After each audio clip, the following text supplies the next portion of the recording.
Aku adalah anak sulung dari 3 bersaudara. Kehidupan keluarga kami terbilang pas-pasan. Namun aku sebagai anak sulung ingin cepat-cepat bisa membantu meringankan beban orang tuaku, agar asap di dapur terus mengepul serta membantu membiayai adik-adikku sekolah. Meskipun sempat terpampang di benakku untuk menikmati bangku kuliah, namun semua itu harus aku tepis. Aku sadar masih ada 2 adikku yang masih membutuhkan biaya hingga tamat SMU. Orang tuaku menghidupi kami dari sebuah hasil panen padi saja. Ya, orang tuaku seorang petani. Jadi sebagai anak sulung, aku harus bisa memberi contoh ke adikku untuk menikmati hidup yang ada di depan kita. Setelah tamat SMU, aku mencari kerja di Surabaya hingga bertemu dengan sahabat kecilku. Dan disinilah kisah ini dimulai.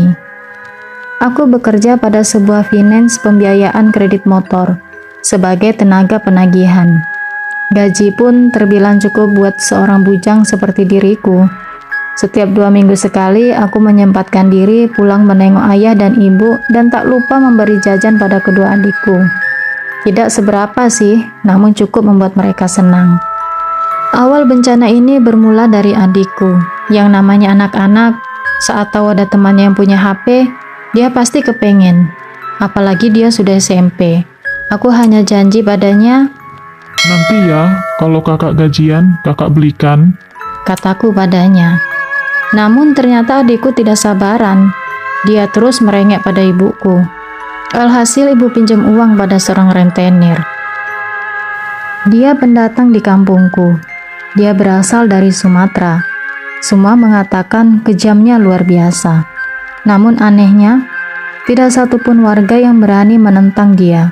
Semua takut dan tunduk walaupun rentenir itu menyita barang sebagai jaminan ketika tidak bisa membayar tepat pada waktunya. Belum lagi denda dan bunga uang yang terus bertambah. Namun yang namanya keperluan, hal itu membutakan mata semua warga. Padahal di kampung waktu itu ada koperasi simpan pinjam. Tapi banyak dari warga yang pinjam ke rentenir tersebut. Awalnya aku tidak tahu kalau ibuku salah satu orang yang ikut ngutang ke rentenir itu. Setiap aku pulang, kulihat sepertinya ibu memendam sesuatu. Namun ia diam saja. Dan aku sedikit terkejut sewaktu kulihat adikku sudah punya HP baru. "Aduh, HP-nya baru. Siapa yang belikan, Dek?" Tanyaku. "Ibu, Kak," jawab adikku. Aku ke kamar ibu dan bertanya pada beliau. Ibuku mengiyakannya. Katanya uangnya dari hasil tabungan yang dikumpulkan sedikit demi sedikit. Aku pun percaya sajalah. Seminggu sudah aku pulang dari kampung halamanku. Rasanya letih tubuh ini setelah seharian bekerja di bawah teriknya matahari. Namun saat mau merebahkan tubuhku, dengan mata yang sedikit ngantuk, tiba-tiba HP-ku berbunyi. Aku lihat adikku yang nelpon. "Ya, Dek, ada apa?" Tanyaku. Hanya isak tangis yang kudengar, dengan suara yang tersendat-sendat. Akhirnya adikku pun berbicara. "Ibu, Kak, ibu," jawabnya sambil terisak. "Ya, Dek, ada apa dengan ibu?" Tanyaku seolah tidak ingin terjadi apa-apa. "Cepet pulang sekarang, Kak," isak adikku. Tanpa membuang waktu, aku langsung beranjak. Tak peduli dengan tubuhku yang letih ini. Yang ada dalam benakku, aku harus pulang. Aku ingin tahu ada apa dengan ibuku, sosok wanita yang paling aku sayangi. Kugas motorku dengan kecepatan tinggi, namun tak lupa doa-doa terus kupanjatkan agar aku sampai dengan selamat ke tempat tujuan. Tak perlu waktu lama, 2 jam sudah aku tempuh, akhirnya aku sampai juga. Aku masuk ke rumah, kulihat ibuku mengerang kesakitan dan ayah serta adikku hanya menangis. Aku pun langsung memeluk tubuh ibuku. Ibu kenapa, Bu?" Tanyaku. "Ibu tidak apa-apa, Nak," jawabnya. Aku marah pada ayah dan adikku. Kenapa ibu tidak dibawa ke dokter? Tapi kata ayahku, ibuku yang tidak mau. Aku lihat pucat pasi wajahnya sambil mulutnya meringis menahan sakit di dalam tubuhnya. Dan aku semakin sedih melihat kondisi ibuku. "Ibu, ucap istighfar, Bu. Allah, Allah, Allah." aku terus membisikkan kalimat itu di telinga ibuku. Namun Allah berkehendak lain. Ibuku meninggal tepat pukul 3 dini hari. Bisa terbayangkan gimana meledaknya tangis seisi rumah. Aku hanya termenung, aku belum bisa membahagiakan dia. Dan ada satu ganjalan di hatiku, yaitu ibuku sebenarnya sakit apa? Karena selama ini dia baik-baik saja. Malam hari setelah acara tahlilan, aku menemui ayahku. Aku merasa ayah pasti tahu, pasti ada yang dirahasiakan di belakangku. Akhirnya ayah cerita bahwa ayah dan ibu mempunyai hutang pada rentenir dengan nominal 15 juta dan dalam tempo 5 bulan tidak bisa melunasinya. Hutangnya itu terus bertambah dengan bunga yang berbunga juga. Hutangnya itu kini menjadi 29 juta. Gila, aku menyesalkan kenapa ayah dan ibu tidak cerita ke aku. Dan semenjak tidak bisa bayar hutang itu, ibuku stres dan jatuh sakit. Dan akhirnya meninggal. Paginya aku belum kembali bekerja. Sengaja aku mengajukan cuti dan pergi ke warung kopi tak jauh dari rumah. Ya, sekedar ingin mencari info tentang gimana sepak terjang rentenir itu. Jujur, dalam hatiku langsung berpikir negatif pada rentenir itu, dan bahwa kematian ibuku ada hubungannya dengan dia. Hai Aldi, sapa mereka teman-temanku sewaktu kecil dulu. Aku ikut membaur bersama mereka, dan mereka mengucapkan turut berduka cita padaku. Di akhir perbincangan, aku pamit pada mereka karena terdengar suara azan zuhur sudah berkumandang. Tiba-tiba di tengah jalan temanku tadi memanggilku. Aku berhenti dan bertanya, Ada apa? Aku mau sedikit cerita tentang yang tadi kamu tanyakan di warung. Tentang rentenir itu. katanya. Itu membuatku penasaran. Aku ajak temanku itu berhenti dan duduk sejenak di bawah pohon rindang yang ada di pinggir jalan. Temanku bercerita bahwa dia rentenir kejam dan sudah ada 3 nyawa yang melayang karena ulahnya.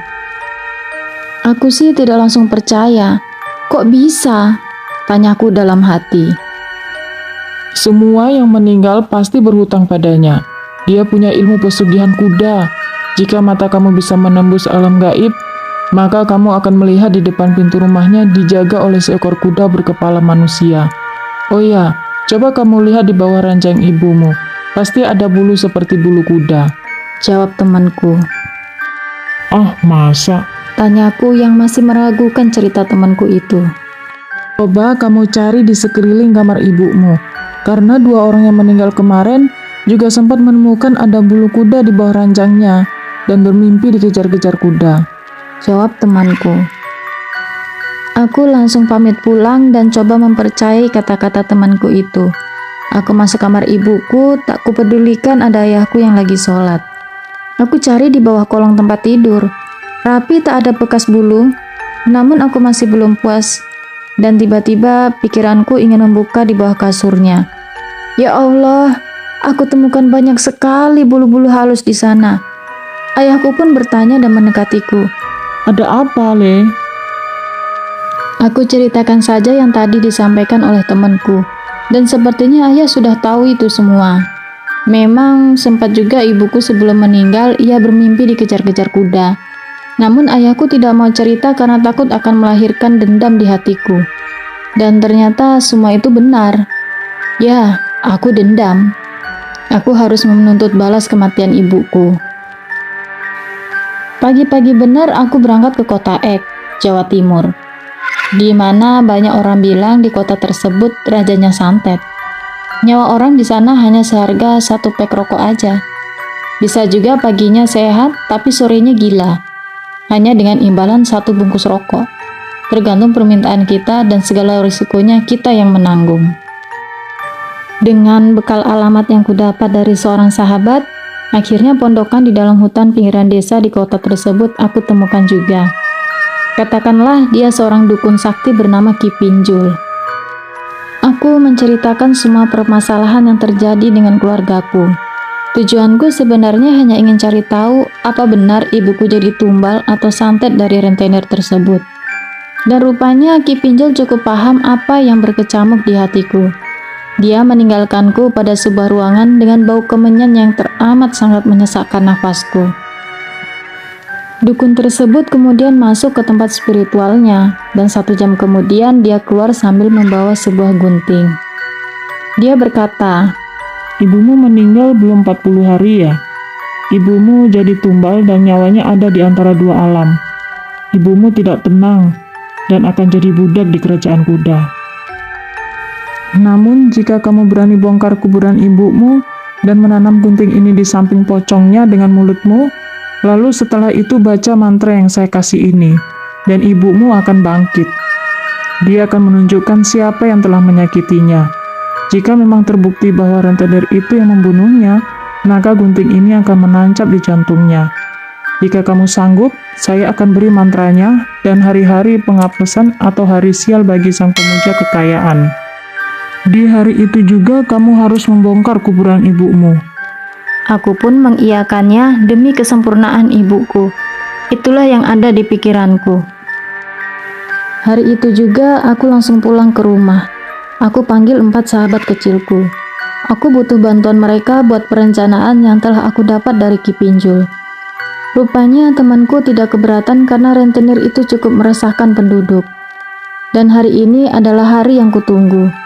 Ki Pinjul memberi petunjuk lewat mimpi bahwa malam ini adalah hari naasnya rentenir tersebut. Pagi itu juga, aku menghubungi teman-temanku untuk mempersiapkan acara bongkar kuburan ibuku.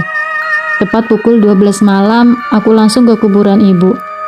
Aku lihat pocongnya ibu berubah jadi sebuah gedebok pisang di mataku. Tapi di mata temanku tetap masih pocong ibu.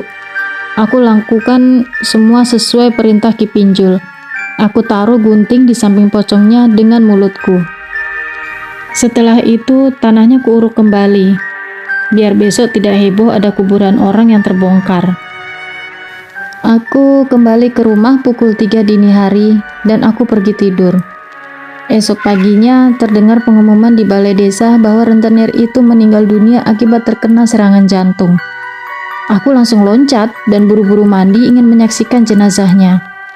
Masya Allah, aku lihat dadanya tertusuk gunting yang kutaruh di kubur ibuku. Wajah wanita itu seolah melotot dan jarinya menunjuk padaku. Itu yang aku lihat. Namun, anehnya di mata semua orang, rentenir itu meninggal biasa saja, tanpa ada darah, dan matanya terpejam layaknya orang mati biasa. Sementara di mataku, dia meninggal dengan amarah yang memuncak, seolah-olah dia akan membalaskan dendamnya. Nah, kisah ini masih aku simpan rapat-rapat, dan hanya sahabatku tadi saja yang tahu. Kini tak pernah ada ketenangan dalam hidupku. Hingga cerita ini aku kisahkan, masih saja terus terngiang ringkih kuda setiap malam. Terkadang aku melihat sosok wanita yang mirip dengan rentenir itu terus menunjukkan tangannya padaku. Dan aku hampir gila karena terus-terusan dikejar oleh bayangan itu. Kini aku memutuskan untuk tinggal di sebuah pesantren yang dipimpin oleh seorang kiai. Dia akan meruqyah aku dan menghindarkanku dari dendam wanita itu yang memang arwahnya menuntut balas. Karena di dalam wanita itu ada iblis yang bersemayam. Satu pesanku, dendam tidaklah membawa ketenangan dalam hidup. Hiduplah damai dan jauhkan dari perbuatan yang tidak baik. Sekian cerita mistis hari ini. Nantikan cerita mistis seru lainnya hanya di Story Radio FM.